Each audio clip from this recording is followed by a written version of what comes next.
അടുത്തൊരു foreign trade policy, export credit guarantee scheme. Export credit ഒരുപാട് സ്കീമുകൾ ഉണ്ട് കേട്ടോ. ഞാൻ എല്ലാം ഇവിടെ സ്ലൈഡിൽ ഇൻക്ലൂഡ് ചെയ്യാന്ന് പറഞ്ഞാൽ നടത്തില്ല. ഏറ്റവും നല്ല വേറൊരു സ്കീമാണ് PIL എന്ന് പറയുന്ന സ്കീമുണ്ട്, ESZ എന്ന് പറയുന്ന ഒരു സ്കീമുണ്ട്. ഒരുപാട് ടൈപ്പ് സ്കീമുകളുണ്ട്. എല്ലാം നമുക്ക് ഇൻക്ലൂഡ് ചെയ്യാൻ പറ്റില്ല. ചില ഡിസ്കഷൻ ഞാൻ ഇവിടെ ഇൻക്ലൂഡ് ചെയ്തിട്ടുണ്ട്, നമ്മുടെ മെയിൻസ് ടോപ്പിക്കിൽ ഇൻക്ലൂഡ് ചെയ്തിട്ടുണ്ട്. എക്സ്പോർട്ട് ക്രെഡിറ്റ് ഗ്യാരണ്ടി എന്ന് പറയുമ്പോൾ ഇത്രയേ ഉള്ളൂ. ഇന്ത്യയിൽ നിന്ന് പല കമ്പനികൾ അല്ലെങ്കിൽ ഇൻസ്റ്റിറ്റ്യൂഷൻസ് വിദേശ രാജ്യത്തേക്ക് എക്സ്പോർട്ട് ചെയ്യുന്നുണ്ട് അല്ലെ. എക്സ്പോർട്ട് ചെയ്യുമ്പോൾ അവിടെ എപ്പോഴും എന്തിനുള്ള ഒരു ചാൻസസ് ഉണ്ട്, നമ്മൾ എക്സ്പോർട്ട് ചെയ്യുന്ന കമോഡിറ്റീസിന് സമയത്തിന് പൈസ കിട്ടാനും കിട്ടാതിരിക്കാനും ചാൻസസ് ഉണ്ട്. ഇപ്പൊ ഇൻ കേസ് എന്തേലും സിറ്റുവേഷൻ കാരണം ഇന്ത്യ ഫോർ എക്സാമ്പിൾ ജസ്റ്റ് ഒന്ന് കൺസിഡർ ചെയ്യും, ഇന്ത്യ എക്സ്പോർട്ട് ചെയ്തത് ബംഗ്ലാദേശിലേക്കാണെന്ന് വിചാരിക്കും. ബംഗ്ലാദേശ് ഇന്ത്യയുടെ ഒരു ഇമ്പോർട്ടന്റ് ട്രേഡിംഗ് പാർട്ട്ണർ അല്ലേ. കഴിഞ്ഞ ദിവസം കണ്ടില്ലേ, ബംഗ്ലാദേശിലേക്ക് ഇപ്പോൾ ഓൾറെഡി എക്സ്പോർട്ട് ചെയ്തിട്ടുണ്ടെങ്കിൽ what is the present condition of Bangladesh? അവിടെ ഒരു പൊളിറ്റിക്കൽ ഇൻസ്റ്റെബിലിറ്റി ആണ്. അല്ലെങ്കിൽ 2022 ശ്രീലങ്ക ഇന്ത്യയുടെ ഒരു ഇമ്പോർട്ടന്റ് ട്രേഡ് പാർട്ട്ണർ അല്ലേ. ഇന്ത്യ 2022 ശ്രീലങ്കയിലേക്ക് എക്സ്പോർട്ട് ചെയ്തിട്ടുണ്ട്. എന്താണ് സിറ്റുവേഷൻ നടക്കുക? ശ്രീലങ്കയിൽ സിവിൽ വാർ അല്ലെങ്കിൽ എക്കണോമിക് ക്രൈസിസ് ആണ്. അപ്പൊ എക്സ്പോർട്ട് ചെയ്ത് കഴിഞ്ഞാൽ അവിടുത്തെ രാജ്യങ്ങൾ അല്ലെങ്കിൽ ആ രാജ്യത്തെ കമ്പനികൾക്ക് പ്രോപ്പർ ടൈമിൽ അല്ലെങ്കിൽ ഗവൺമെന്റിന് പ്രോപ്പർ ടൈമിൽ ആ പൈസ കൊടുക്കാൻ വേണ്ടി പറ്റുമോ? പൈസ നേരത്തിന് കിട്ടിയില്ലെങ്കിൽ ആ ഇന്ത്യൻ കമ്പനി നഷ്ടത്തിലാവില്ലേ? ഇത്തരത്തിലുള്ള പൊളിറ്റിക്കൽ റിസ്ക്, വാർ, അതുപോലെ ചില സിറ്റുവേഷൻസ് വരുന്ന സമയത്ത് എക്സ്പോർട്ട് ചെയ്യുന്ന ആ കമ്പനീസിനെ സെക്യൂർ ചെയ്യാനുള്ള ഒരു ഇൻഷുറൻസ് സ്കീമിനെ വിളിക്കുന്ന പേരാണ് എന്ത്? Export credit guarantee. ഇതൊന്നും കൂടി ഇലാബറേറ്റ് ചെയ്യുകയാണെങ്കിൽ ആ എക്സ്പോർട്ട് ചെയ്യുന്ന കൺട്രി വേറെ പല ബാങ്കുകളിൽ നിന്ന് ലോൺ എടുത്തിട്ടാവില്ല ഇത് ചെയ്യുന്നുണ്ടാവുക. അപ്പോ ഈ എക്സ്പോർട്ട് ചെയ്യുന്ന കമ്പനിക്ക് കൃത്യമായി പേയ്മെന്റ് വന്നില്ലെങ്കിൽ എക്സ്പോർട്ടിംഗ് കമ്പനി എന്ത് ക്രിയേറ്റഡ് ആക്കും? NPA ക്രിയേറ്റഡ് ആക്കും. NPA ക്രിയേറ്റഡ് ആയി കഴിഞ്ഞാൽ അത് ആർക്കാണ്? ബാങ്കിങ് സെക്ടറിന് പല ഇഷ്യൂസ് ഉണ്ടാക്കും. ഇപ്പൊ ബാങ്ക് എന്തിനു മടിക്കും? എക്സ്പോർട്ടിംഗ് കമ്പനിക്ക് ലോൺ കൊടുക്കാൻ വേണ്ടി മടിക്കും. ഈ ഒരു പ്രശ്നം ഒഴിവാക്കാൻ വേണ്ടി ഗവൺമെന്റ് ബാങ്കിന് ഒരു ഗ്യാരണ്ടി കൊടുക്കുകയാണ്. ആര് ഗ്യാരണ്ടി കൊടുക്കുകയാണ്? ഗവൺമെന്റ് ഗ്യാരണ്ടി കൊടുക്കുകയാണ്. എന്താണ് ഗ്യാരണ്ടി എന്ന് പറയുന്നത്? ഏതെങ്കിലും പ്രത്യേക സാഹചര്യത്തിൽ എക്സ്പോർട്ടിംഗ് കമ്പനിക്ക് നിങ്ങളിൽ നിന്ന് എടുത്ത ലോണ് തിരിച്ചു തരാൻ സാധിക്കുന്നില്ലെങ്കിൽ ആ ലോണ് ആര് തരും? ഗവൺമെന്റ് പ്രൊവൈഡ് ചെയ്യും. അപ്പൊ ഗവൺമെന്റിന്റെ ഒരു ബാക്കിംഗ് അല്ലെങ്കിൽ അഷുറൻസ് ഉണ്ടെങ്കിൽ കൂടുതൽ ബാങ്ക്സ് എക്സ്പോർട്ടിംഗ് കമ്പനികൾക്ക് എന്ത് കൊടുക്കാൻ തുടങ്ങും? ലോൺസ് പ്രൊവൈഡ് ചെയ്യാൻ തുടങ്ങും. This particular concept is called export credit guarantee scheme, ECGS, export credit guarantee scheme. Clear അല്ലേ? ബാക്കിയൊക്കെ നിങ്ങൾ ജസ്റ്റ് വായിക്കാട്ടോ. ഓരോ ഡേറ്റയും സ്റ്റാറ്റിസ്റ്റിക്സ് ഒക്കെ ഞാൻ ഇതിൽ പ്രൊവൈഡ് ചെയ്തിട്ടുണ്ട് എന്നുള്ളൂ. കൺസെപ്റ്റ് മാത്രം മനസ്സിലാക്കാം. നെക്സ്റ്റ് വൺ, PM കൃഷി ഉഡാൻ സ്കീം. ഇന്ത്യയിൽ നിന്നുള്ള അഗ്രികൾച്ചറൽ എക്സ്പോർട്ടിനെ പ്രൊമോട്ട് ചെയ്യാൻ വേണ്ടിയിട്ടുള്ള ഒരു സ്കീമിനെ വിളിക്കുന്ന പേരാണ് PM കൃഷി ഉഡാൻ സ്കീം. ഈ കൃഷി ഉഡാൻ സ്കീം എന്ന് പറയുന്ന കൺസെപ്റ്റ് ഇൻട്രൊഡ്യൂസ് ചെയ്തിട്ടുള്ളത് 2020 ദെൻ 2021 ഇതൊന്നും കൂടി അപ്ഡേറ്റ് ചെയ്ത് കൃഷി ഉഡാൻ 2.0. ഞാൻ പറയുന്നത് ഇതൊന്നും നിങ്ങൾ പഠിക്കേണ്ട എന്ന് പറയാനുള്ള കാരണം ഇത് 21-22 സമയത്തൊക്കെ ഇമ്പോർട്ടൻറ്റ് സ്കീമുകളാ. നിങ്ങൾ പരീക്ഷ എഴുതുമ്പോൾ ഇത് എഴുതി കഴിഞ്ഞാൽ നിങ്ങൾക്ക് അവിടെ നല്ല മാർക്ക് കിട്ടില്ല. നിങ്ങൾ എന്ത് എഴുതണം? ഏറ്റവും ലേറ്റസ്റ്റ് ഫോറിൻ ട്രേഡ് പോളിസി നിങ്ങൾ കോട്ട് ചെയ്യണം. പോയിന്റ് ക്ലിയർ അല്ലേ പറയുന്നത്? ഓക്കെ അല്ലേ? കൃഷി ഉഡാൻ സ്കീം എന്ന് പറയുമ്പോൾ അവിടെ ഉദ്ദേശിക്കുന്നത് അഗ്രികൾച്ചർ എന്ന് പറയുമ്പോൾ അവിടെ കുറച്ച് പെരിഷബിൾ പ്രൊഡക്റ്റുകൾ ഉണ്ട്. പെരിഷബിൾ എന്ന വാക്ക് ക്ലിയർ അല്ലെങ്കിൽ ഫ്രൂട്ട്സും വെജിറ്റബിൾസും. വീറ്റ് റൈസിനോട് കമ്പയർ ചെയ്യുമ്പോൾ ഫ്രൂട്ടിന്റെയും വെജിറ്റബിളിന്റെയും പ്രശ്നം എന്ന് പറയുന്നത് എന്തായാലും ഷെൽഫ് ലൈഫ് വളരെ കുറവായിരിക്കും. ഷെൽഫ് ലൈഫ് കുറവ് എന്ന് പറയുമ്പോൾ കുറച്ചു കാലം മാത്രമാണ് നമുക്ക് അത് എടുത്തു വെക്കാൻ പറ്റുള്ളൂ. അത് കഴിയുമ്പോൾ അത് കേടായി പോകും അല്ലെ. ഇത്തരത്തിലുള്ള ഫ്രൂട്ട്സ്, വെജിറ്റബിൾ പോലെയുള്ള അഗ്രികൾച്ചറൽ കൊമോഡിറ്റീസ് എക്സ്പോർട്ട് ചെയ്യണമെങ്കിലും ഇന്ത്യയിലെ മാർക്കറ്റിലൊക്കെ വിൽക്കണമെങ്കിൽ എന്ത് വേണം? അത് പ്രൊഡ്യൂസ് ചെയ്ത പെട്ടെന്ന് തന്നെ നമുക്കതിന് ഒന്നല്ലെങ്കിൽ മാർക്കറ്റുകളിലേക്ക് എത്തിക്കണം അല്ലെങ്കിൽ എക്സ്പോർട്ട് ചെയ്യണം. ഇത്തരത്തിൽ എക്സ്പോർട്ട് പ്രൊമോട്ട് ചെയ്യുന്നതിന് വേണ്ടി പ്രധാനമായും നോർത്ത് ഈസ്റ്റേൺ സ്റ്റേറ്റിൽ നിന്നുള്ള പെരിഷബിൾ പ്രൊഡക്റ്റ് കൂടുതലായിട്ട് ഡൊമസ്റ്റിക് മാർക്കറ്റിലേക്ക് എത്തിക്കാനും അതേപോലെ എക്സ്പോർട്ട് ചെയ്യുന്നതിനും വേണ്ടി ഗവൺമെന്റ് ഇൻട്രൊഡ്യൂസ് ചെയ്തിട്ടുള്ള ഒരു സ്കീമിനെ വിളിക്കുന്ന പേരാണ് കൃഷി ഉഡാൻ സ്കീം എന്ന് പറയുന്നത്. അപ്പൊ ഇതിന് വേറൊരു സൈഡും കൂടി ഉണ്ട്. ഇന്ത്യയുടെ എൻറ്റയർ സ്ട്രക്ചർ എടുത്തതിന് ഇൻഈക്വാലിറ്റി കൂടുതലുള്ള ഒരു സ്ഥലമാണ് നോർത്ത് ഈസ്റ്റേൺ സ്റ്റേറ്റ് എന്ന് പറയുന്നത്. നമ്മുടെ മെയിൻലാൻഡ് ഇന്ത്യയോട് കമ്പയർ ചെയ്യുമ്പോൾ ഡെവലപ്മെന്റ് വളരെ കുറഞ്ഞൊരു ഭാഗമാണ് എന്ത്? North eastern state. Assam, Meghalaya, Arunachal Pradesh, Tripura, Nagaland, Mizoram പോലെയുള്ള സ്ഥലങ്ങൾ അല്ലെ. അപ്പൊ അത്തരം സ്ഥലങ്ങളുടെ ഡെവലപ്മെന്റിന് വേണ്ടി നമുക്ക് ഇത് ഉപയോഗിക്കാം. അതേപോലെ തന്നെ കൂടുതൽ പെരിഷബിൾ പ്രൊഡക്റ്റ് മാർക്കറ്റിൽ എത്തിക്കഴിഞ്ഞാൽ പൈസ കൂടുകയോ കുറയോ? ഈ പഴങ്ങളും പച്ചക്കറികളും നിങ്ങൾക്ക് അറിയാം ഡെയിലി വില കൂടിക്കൊണ്ടിരിക്കും. ഹൈ ഇൻഫ്ലേഷൻ കാണിക്കുന്ന കൊമോഡിറ്റീസ് ആണ്. അപ്പൊ സഫീഷ്യന്റ് സപ്ലൈ ഇൻഷുർ ചെയ്താൽ എന്താണ് അഡ്വാൻറ്റേജ്? നമുക്ക് അതിന്റെ പ്രൈസ് ഡിക്രീസ് ചെയ്യാൻ പറ്റും. അതേപോലെ തന്നെ നോർത്ത് ഈസ്റ്റേൺ സ്റ്റേറ്റിലാണെങ്കിൽ അവർ കൂടുതൽ ഫോളോ ചെയ്യുക ഓർഗാനിക് ഫാമിംഗ് ആണ്. പെസ്റ്റിസൈഡ്, കെമിക്കൽ പെസ്റ്റിസൈഡ് അല്ലെങ്കിൽ കെമിക്കൽ ഫെർട്ടിലൈസർ ഉപയോഗം കുറവ്. So whenever you are consuming the same your chemical residue will be lesser. That is also good for the health. ഇപ്പോൾ ഫോറിൻ കൺട്രീസ് എന്ന് പറയുമ്പോൾ European മാർക്കറ്റിലേക്കൊക്കെ നിങ്ങൾ ഒരു കാര്യം എക്സ്പോർട്ട് ചെയ്യുന്നുണ്ടെങ്കിൽ നിർബന്ധമായി അതിന്റെ കെമിക്കൽ റെസിഡ്യൂ സീറോയായിരിക്കണം. എന്ന് വെച്ച് കഴിഞ്ഞാൽ ഓർഗാനിക് കോമ്പൗണ്ട് ഉപയോഗിച്ചിട്ട് മാത്രമാണ് നിങ്ങൾക്ക് എന്ത് ക്രിയേറ്റ് ചെയ്യാൻ വേണ്ടി പറ്റുള്ളൂ? അഗ്രികൾച്ചറൽ പ്രൊഡ്യൂസ് ക്രിയേറ്റ് ചെയ്യാൻ പറ്റുള്ളൂ. So it's another scheme for promoting India's foreign trade. Okay അല്ലേ? ഫ്രീ ട്രേഡ് അഗ്രിമെന്റ് ഞാൻ ഓൾറെഡി എടുത്തുകൂടാ. റീസെന്റ് ഡേയ്സിലുള്ള ഇംപ്രൂവ്മെന്റ് എന്ന് പറയുന്നത് ഇന്ത്യസ് നെഗോഷിയേറ്റിംഗ് FTA വിത്ത് UK, യൂറോപ്യൻ യൂണിയൻ. പിന്നെ നമ്മളിപ്പോ പതുക്കെ ലാറ്റിൻ അമേരിക്കയിലേക്കും അതുപോലെ ആഫ്രിക്കൻ കൺട്രീസിലേക്ക് ഇപ്പൊ മൂവ് ചെയ്തിട്ടുണ്ട്. It is part of India's supply chain diversification. ആ വാക്കൊന്ന് കേട്ടിരുന്നു കേട്ടോ. ബാലൻസ് ഓഫ് പേയ്മെന്റ് സർപ്ലസും ഡെഫിസിറ്റും നിങ്ങൾ തന്നെ ഒന്ന് എക്സ്പ്ലെയിൻ ചെയ്ത കുറെ നേരമായിട്ട് നമ്മൾ ഈ കഥ പറയുന്നത്. ബാലൻസ് ഓഫ് പേയ്മെന്റ് എന്ന് പറയുമ്പോൾ ഇറ്റ് ഈസ് 2 അക്കൗണ്ട്സ് അല്ലെ. ബാലൻസ് ഓഫ് പേയ്മെന്റ് എന്ന് പറയുമ്പോൾ 2 അക്കൗണ്ട് ഉണ്ട്. ഏതൊക്കെയാ? കറന്റ് അക്കൗണ്ടും ക്യാപിറ്റൽ അക്കൗണ്ടും. ഇപ്പൊ കറന്റ് അക്കൗണ്ടും ക്യാപിറ്റൽ അക്കൗണ്ടും ആഡ് ചെയ്യുമ്പോൾ നെഗറ്റീവ് ആണ് കിട്ടുന്നതെങ്കിൽ അതിന് എന്തെന്ന് പേര് വിളിക്കും?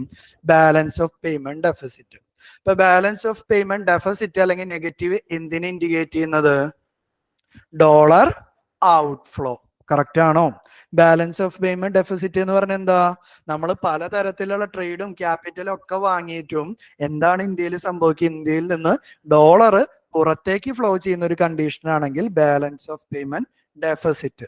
ബാലൻസ് ഓഫ് പേയ്മെന്റ് സർപ്ലസ് എന്ന് പറയുമ്പോൾ എന്തായിരിക്കും? Total dollar inflow. ഇന്ത്യയിലേക്ക് കൂടുതൽ ഫോറിൻ കറൻസി അല്ലെങ്കിൽ ഡോളർ വരുന്ന സിറ്റുവേഷനെ നമ്മൾ വിളിക്കുന്ന പേരാണ് balance of payment surplus. Okay അല്ലെ?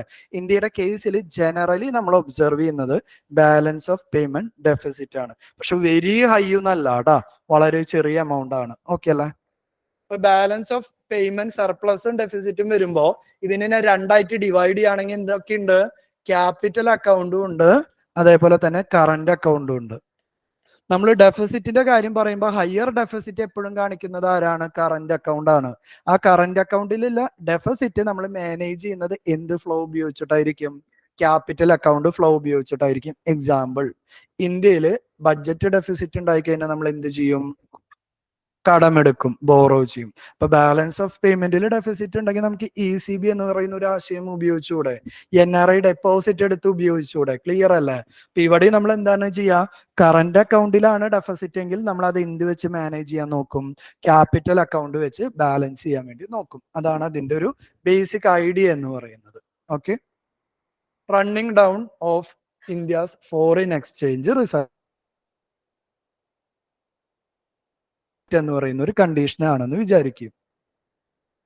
ഇന്ത്യയുടെ ഈ ഫോറിൻ കറൻസി മാനേജ് ചെയ്യുന്ന റോൾ ആർക്കാണുള്ളത്? Foreign currency management in India is carried out by RBI അല്ലെ. ഇന്ത്യയിലെ ഫോറിൻ കറൻസി മാനേജ്മെന്റ് ചെയ്യുന്നത് RBI ആണ്. അപ്പൊ നമ്മുടെ India balance of payment deficit എന്ന് പറയുന്ന ഒരു സിറ്റുവേഷൻ, ഹൈ ഡെഫിസിറ്റ് നമ്മൾ പല വർഷങ്ങളായിട്ട് നമ്മൾ ഫേസ് ചെയ്യുകയാണെങ്കിൽ എന്തിനുള്ള സാധ്യതയുണ്ട്? ഡെഫിസിറ്റ് എന്ന് പറയുമ്പോൾ ഡോളർ ഔട്ട്ഫ്ലോ. ഇന്ത്യയുടെ കയ്യിൽ ഫോർ എക്സാമ്പിൾ ഒരു എക്സാമ്പിൾ എടുത്ത് $500 മില്യൺ ഉണ്ട് എന്ന് വിചാരിക്കും, ഫോറിൻ റിസർവ്. ആരുടെ കയ്യില്? RBIയുടെ കയ്യില്. ഇപ്പൊ ഒരു വർഷം ഇന്ത്യയുടെ balance of payment deficit $50 billion ആണെന്ന് വിചാരിക്കും. $50 ബില്യൺ ഡെഫിസിറ്റ് എന്ന് പറഞ്ഞാൽ അതിന്റെ മീനിങ് എന്താ? നമ്മൾ പലതരം കച്ചവടങ്ങൾ ചെയ്തു, ഇമ്പോർട്ട് ചെയ്ത് എക്സ്പോർട്ട് ചെയ്തു, ഇൻവെസ്റ്റ്മെന്റ് വന്നു പോയി, അവസാനം നമുക്ക് നഷ്ടം $50 ബില്യൺ ആണ്. ക്ലിയർ അല്ലേ? അപ്പൊ ഒരു വർഷം RBIയുടെ കയ്യിൽ റിസർവ് അപ്പൊ എത്ര കുറയുന്നതാണ് ഇത് ഇൻഡിക്കേറ്റ് ചെയ്യുന്നത്? 50 ബില്യൺ കുറയും. അടുത്ത വർഷം ഇത് തന്നെയാണ് അവസ്ഥയെങ്കിൽ പോരെ, പ്രശ്നമില്ലല്ലോ. ക്ലിയർ അല്ലേ? അപ്പൊ ഒരു വർഷം $50 ബില്യൺ RBIയുടെ കയ്യിൽ നിന്ന് പോയി എന്ന് പറഞ്ഞാൽ അടുത്ത വർഷം ഫോറിൻ റിസർവ് എത്രയായിട്ട് ഇരിക്കുന്നുണ്ടാവും? $450 ബില്യൺ ആയിട്ട് ഇരിക്കുന്നുണ്ടാവും. നെക്സ്റ്റ് ഇയർ നമുക്ക് ഡെഫിസിറ്റ് 50 ബില്യൺ എന്ന് വന്നു എന്ന് വിചാരിക്കുക. RBIയുടെ റിസർവ് എത്ര ആയിട്ട് മാറും? 400 ബില്യൺ. അടുത്ത വർഷം 50 ബില്യൺ വന്നു എന്ന് വിചാരിച്ചത് എത്ര? ഇങ്ങനെ കുറഞ്ഞു കുറഞ്ഞു വരും അല്ലെ RBIയുടെ. RBI ഒബ്വിയസ്ലി ഇത് എന്താണ് ഇൻഡിക്കേറ്റ് ചെയ്യുന്നത്? ഒരു രാജ്യത്തിന്റെ എക്കണോമിയുടെ ഇൻസ്റ്റെബിലിറ്റിനെയാണ് ഇൻഡിക്കേറ്റ് ചെയ്യുന്നത്. RBI ഉടനടി എന്തിനു ശ്രമിക്കും? ഈ ഫോറിൻ കറൻസി റിസർവ് റെഡ്യൂസ് ചെയ്യുന്നുണ്ടെങ്കിൽ പാരലലി ഫോറിൻ കറൻസി ഇംപ്രൂവ് ചെയ്യാനുള്ള എന്തെങ്കിലും മെഷേഴ്സ് എടുക്കും. ഈ കൺസെപ്റ്റ് ആണ് basically running down its reserve എന്ന് പറയുന്ന concept. Running down of reserve എന്ന് പറയുമ്പോൾ നമ്മുടെ റിസർവ് അല്ല, RBIയുടെ കയ്യിലുള്ള foreign currency reserve. So balance of payment deficit is definitely not good for a country. Okay അല്ലേ? Balance of payment deficit is obviously not good for a country. Already എടുത്തതാണ്, again repeat ചെയ്യാണ്. RBIയുടെ ഫംഗ്ഷൻസിന്റെ അവിടെ എടുത്തതാണ്. ഇന്ത്യയുടെ foreign currency reserve നോക്കുകയാണെങ്കിൽ, അല്ലെങ്കിൽ RBIയുടെ foreign reserve നോക്കുകയാണെങ്കിൽ 4 പ്രധാനപ്പെട്ട റിസർവുകളാണ് RBIക്ക് ഉള്ളത്. ഏതൊക്കെയാണ് 4 പ്രധാനപ്പെട്ട റിസർവ് എന്ന് പറയുന്നത്? ഇന്ത്യൻ കറൻസി ഫോറിൻ റിസർവ് ആയിട്ട് ഇന്ത്യക്ക് ഉപയോഗിക്കാൻ പറ്റുമോ? ആന്ന് പറയരുത്, ഇല്ല എന്ന് പറയണം. എന്താ കാരണം? ഇന്ത്യക്ക് ഇന്ത്യൻ കറൻസി ഡൊമസ്റ്റിക് അല്ലേ, ഫോറിൻ കറൻസി അല്ലല്ലോ. ഫോറിൻ റിസർവ് എന്ന് പറയുമ്പോൾ any currency other than Indian currency എന്നല്ലേ നമ്മൾ പറയുള്ളൂ. എനി കറൻസി അതർ ദാൻ എന്ന് പറയുമ്പോൾ നമ്മൾ പാകിസ്ഥാന്റെ, ബംഗ്ലാദേശിന്റെ, നേപ്പാളിന്റെ, ശ്രീലങ്കയുടെ കറൻസി കയ്യിൽ വെക്കില്ല. എന്താ കാരണം? എന്താണ്? ഒരു അത്യാവശ്യ ഘട്ടങ്ങളിൽ ഏതെങ്കിലും ഒരു കറൻസി ഡോളറാക്കി മാറ്റണം എന്ന് പറഞ്ഞു കഴിഞ്ഞാൽ എളുപ്പമാണോ? അല്ല. അപ്പൊ നമ്മൾ ഏത് കറൻസി ആയിരിക്കും കയ്യിൽ വെക്കുക? വേൾഡ് മാർക്കറ്റിൽ നല്ല രീതിയിൽ സർക്കുലേഷൻസ് ഉള്ള currency like dollar, euro, Japanese N. ഒന്നില്ലെങ്കിൽ നമ്മളിപ്പോ നമ്മുടെ കയ്യിൽ ജാപ്പനീസ് യെൻ ഉണ്ട് എന്ന് വിചാരിക്കുക. അത്യാവശ്യം ഉണ്ടെങ്കിൽ ജാപ്പനീസ് സെൻട്രൽ ബാങ്കിനെ നമുക്കൊന്ന് അപ്രോച്ച് ചെയ്ത് കഴിഞ്ഞാൽ അത് നമുക്ക് ഡോളറാക്കി അവർ തരില്ലേ? ചൈനീസ് യുവാൻ നമ്മുടെ കയ്യിലുണ്ട് എന്ന് വിചാരിക്കുക. ഇന്ത്യക്ക് ഒരു അത്യാവശ്യ സിറ്റുവേഷൻ വരുമ്പോൾ നമ്മൾ ചൈനയുടെ സെൻട്രൽ ബാങ്കിനെ അപ്രോച്ച് ചെയ്തതിന് യുവാൻ കൊടുത്ത ഒരു ഡോളർ തരില്ലേ? മറിച്ച് പാകിസ്ഥാനോ ശ്രീലങ്കയോ ബംഗ്ലാദേശോ പോയാൽ നമ്മൾ അവരുടെ കറൻസി കൊടുത്ത അവരുടെ കയ്യിൽ എന്ത് ഉണ്ടാവണമെന്ന് ഉറപ്പില്ല? ഡോളർ ഉണ്ടാവണമെന്ന് ഉറപ്പില്ല. ക്ലിയർ അല്ലേ? ഇപ്പൊ ഫോറിൻ കറൻസി റിസർവ് എന്ന് പറയുമ്പോൾ ഇന്റർനാഷണലി നല്ല രീതിയിൽ സർക്കുലേഷൻ ഉള്ള കറൻസീസ് ആയിരിക്കും അതിന്റെ ഭാഗം.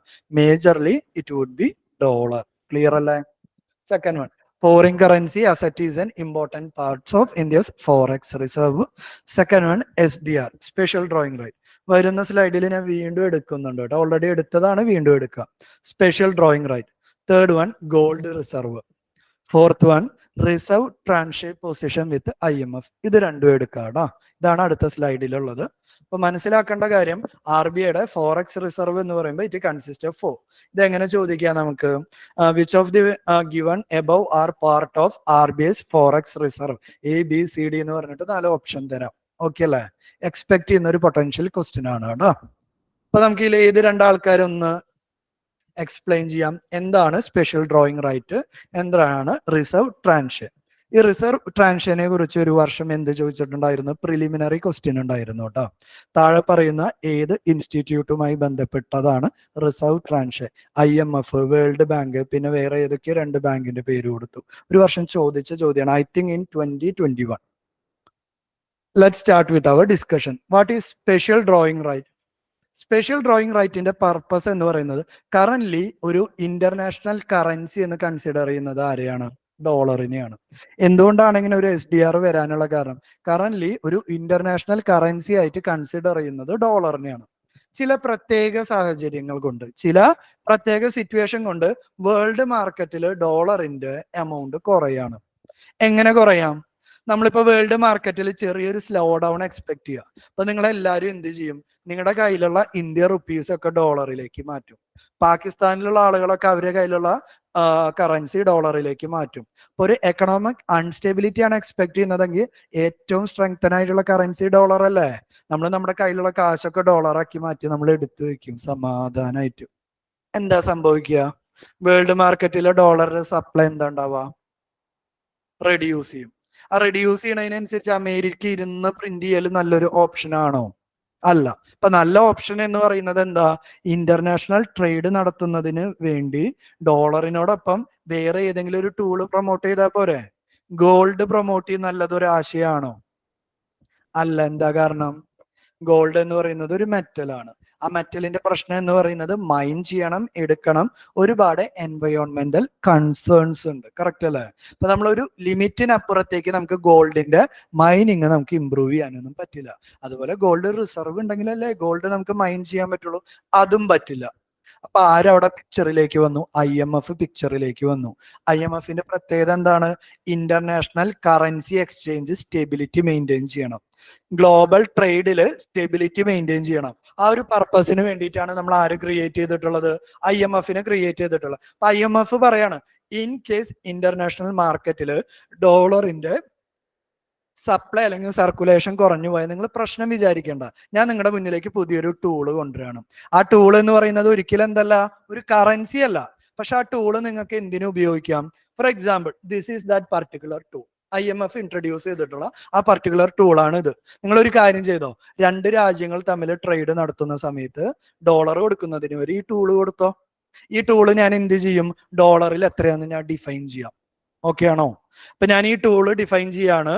ഈ ഒരു ടൂൾ എന്ന് പറയുന്നത് $10 ഇക്വാലന്റ് ആണ്. ഈ ഒരു ടൂൾ എന്ന് പറയുന്നത് $10 ഇക്വാലന്റ് ആണ്. അപ്പൊ എക്സും വൈയും ട്രേഡ് നടത്തി $100 ആണ് അവിടെ അവർ എക്സ്ചേഞ്ച് ചെയ്യേണ്ടത്. അപ്പൊ $100 വരെ 10 ഈ ഒരു ടൂള് കൊടുത്താൽ പോരെ? ആ പർട്ടിക്കുലർ ടൂളിനെ നമ്മൾ വിളിക്കുന്ന പേരാണ് എന്ത്? Special drawing right. ടൂൾ എന്ന വാക്ക് ഞാൻ ഉപയോഗിച്ച കറൻസി എന്ന വാക്കല്ലല്ലോ. Definitely SDR is not a currency. ഇപ്പൊ എന്തിനാണ് SDR കൊണ്ടുവന്നിട്ടുള്ളത്? ഇന്റർനാഷണൽ ട്രേഡ് സ്മൂത്ത് ആക്കാൻ വേണ്ടി, എക്സ്ചേഞ്ചസ് സ്മൂത്ത് ആക്കാൻ വേണ്ടി ഉപയോഗിച്ചിട്ടുള്ള IMFന്റെ ഒരു ടൂളിനെ നമ്മൾ വിളിക്കുന്ന പേരാ. ടൂൾ എന്ന വാക്ക് മാറ്റി വേറൊരു വാക്ക് ഞാൻ ഉപയോഗിക്കട്ടെ, അക്കൗണ്ടിങ് യൂണിറ്റ്. എന്താണ് പുതിയ വാക്ക്? Accounting unit. ഇത്തരത്തിലൊരു കറൻസിയോ പരിപാടികളോ ഇല്ല. IMFന്റെ അക്കൗണ്ടുകളിൽ അല്ലെങ്കിൽ ലോകരാജ്യങ്ങളുടെ അക്കൗണ്ടിൽ മാത്രം, അല്ലെങ്കിൽ യൂണിറ്റ് ഓഫ് ബാങ്കിങ് ട്രാൻസാക്ഷനിൽ മാത്രമുള്ള ഒരു ആശയത്തിനെ വിളിക്കുന്ന പേരാണ് എന്ത്? Special drawing right. ഇപ്പൊ സ്പെഷ്യൽ ഡ്രോയിങ് റൈറ്റ് ആണെങ്കിൽ അതിന്റെ എക്സ്ചേഞ്ച് റേറ്റ് ഡിറ്റർമിൻ ചെയ്യുന്നത് ആരായിരിക്കും? IMF ആയിരിക്കും. IMF അത് എങ്ങനെയാണ് ഡിറ്റർമിൻ ചെയ്യുന്നത്? IMF ലോകത്തിലെ പ്രധാനപ്പെട്ട 5 കറൻസീസ് എടുക്കും.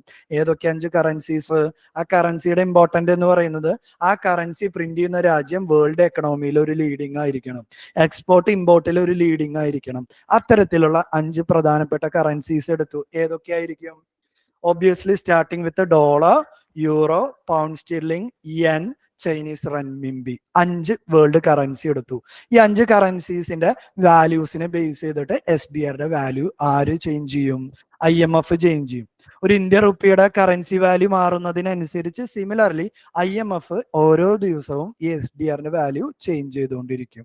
ഈ 5 കറൻസിയുടെ ഡിമാൻഡ് ആൻഡ് സപ്ലൈക്ക് അനുസരിച്ച് ഈ പറയുന്ന എന്തിന്റെ SDRന്റെ വാല്യൂ ചേഞ്ച് ചെയ്തുകൊണ്ടിരിക്കും. ഓക്കെ അല്ലേ? ഇനി ഓരോ രാജ്യത്തിന് എത്ര SDR വെച്ച് IMF കൊടുക്കും? It that particular country's quota.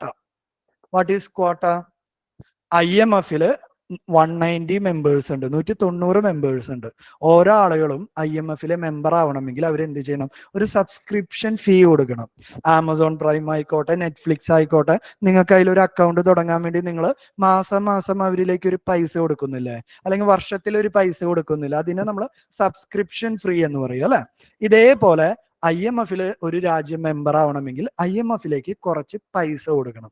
ആ പൈസ എന്ന് പറയുന്നത് ആ രാജ്യത്തിന്റെ എക്കണോമിക് സ്ട്രെങ്ത്, ആ രാജ്യത്തിന്റെ എക്സ്പോർട്ട് ഇമ്പോർട്ട്, അങ്ങനെ ഒരുപാട് ഫാക്ടേഴ്സിനെ ബേസ് ചെയ്ത് IMF പറയണം you have to contribute this much amount to IMF. ആ എമൗണ്ടിനെ നമ്മൾ വിളിക്കുന്ന പേരാണ് എന്ത്? ക്വാട്ട. ക്ലിയർ അല്ലേ? ഇപ്പൊ ഓരോ രാജ്യത്തിന്റെ ക്വാട്ട എത്രയാണോ ആ ക്വാട്ടയ്ക്ക് ഇക്വാലന്റ് ആയിട്ടാണ് അവർക്ക് എന്ത് കിട്ടുക? SDR കിട്ടുക. ഓക്കെ അല്ലേ? ക്ലിയർ അല്ലേ? കൺസെപ്റ്റ് ക്ലിയർ അല്ലേ? SDR ഇനി ഒന്ന് വായിച്ചു നോക്കിയേ സമാധാനമായിട്ട്. വേറെ പ്രത്യേകിച്ച് കഥയൊന്നും ഇല്ല കേട്ടാ. ഐഡിയ എന്ന് പറയുന്നത് ഇന്റർനാഷണൽ ട്രേഡ് ഒന്നുകൂടി സ്മൂത്ത് ആക്കണം. ഒരു പ്രത്യേക ദിവസത്തിൽ ഡോളർ എന്ന് പറയുന്ന ഒരു കൺസെപ്റ്റിനെ ലോകരാജ്യങ്ങൾ വിഡ്രോ ചെയ്താലും അവിടെ എന്ത് നടക്കണം? ഇന്റർനാഷണൽ ട്രേഡ് നടക്കണം. അപ്പൊ ഡോളറിന് ഒരു ഓൾട്ടർനേറ്റീവ് വേ ആയിട്ട് ഇൻട്രൊഡ്യൂസ് ചെയ്യുന്ന ഒരു യൂണിറ്റ് ഓഫ് അക്കൗണ്ട് ആണ് SDR. വായിച്ചു നോക്കുക കേട്ടോ. സർ, IMFൽ ഒരു അക്കൗണ്ട് തുടങ്ങുമ്പോൾ ആ അക്കൗണ്ട് അക്കൗണ്ട് അല്ല, ഒന്ന് ഹോൾഡ് ചെയ്യ്. അക്കൗണ്ട് അല്ല, IMFല് മെമ്പർ ആവാൻ, ഒരു രാജ്യം IMFന്റെ മെമ്പർ ആവാനുള്ള സബ്സ്ക്രിപ്ഷൻ ഫീ അല്ലെങ്കിൽ കോൺട്രിബ്യൂഷൻ ആണ് ക്വാട്ട. അക്കൗണ്ട് എന്ന് പറയുന്ന ഒരു ആശയമില്ല കേട്ടോ. ഒന്നാമത്തെ പോയിന്റ്. ഓക്കെ. രണ്ടാമത്തെ പോയിന്റ്, സൗറിൻ എൻറ്റിറ്റീസ് അല്ലെങ്കിൽ ലോക രാജ്യങ്ങൾക്ക് മാത്രമാണ് IMF-ന്റെ മെമ്പർ ആവാൻ പറ്റുള്ളൂ. അല്ലെങ്കിൽ ടാറ്റയ്ക്കോ അംബാനിക്കോ ബിൽഗേറ്റ്സിനോ അതിൽ മെമ്പർഷിപ്പ് എടുക്കാൻ പറ്റില്ല. രാജ്യങ്ങൾ അല്ലെങ്കിൽ സൗറിൻ എൻറ്റിറ്റീസിന് മാത്രമാണ് IMF-ന്റെ മെമ്പർ ആവാൻ പാടുള്ളൂ. ഞാൻ എക്സ്പ്ലെയിൻ ചെയ്യുമ്പോൾ നിങ്ങൾക്ക് എപ്പോഴും സിമ്പിൾ ആയിട്ട് എക്സ്പ്ലെയിൻ ചെയ്യുന്നു എന്നുള്ളൂ കേട്ടോ. ഓക്കെ.